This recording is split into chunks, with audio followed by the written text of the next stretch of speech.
This week, we got to read or listen to a commencement speech given by David Foster Wallace. If you were sitting in the audience as a college graduate, would his words resonate you? I guess the short answer would be yes and no. Yes, because he uses lots of great examples that you can easily digest. By these, I mean that he uses stories that are short and to the point. Both the fish story and the bar story are great and full of knowledge. Also, hearing how we experience everything through us and how I am the center of the universe is something that I probably would have never thought of myself, or that I never put too much thought into. I like how Wallace said he would always get lost in an abstract argument inside his... No, because it is graduation. And even though we want to fully pay attention to who's delivering the speech, we sometimes can't.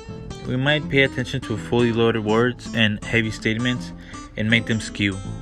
Hearing it at the moment would be respectful what the fuck inside my head due to the huge amount of information my brain is trying to process and not being able to. Do these words resonate now? Yeah, they would, even more than I think they would before. Due to the fact that now I can stop, listen, and understand them. Now I can rewind and hear certain parts again. The examples that he uses would be too abstract or too loaded in the moment to fully understand them.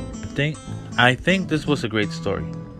It's a simple story that tells us that two fish are swimming along and they suddenly stumble upon an older fish that tells them, "How's the water?"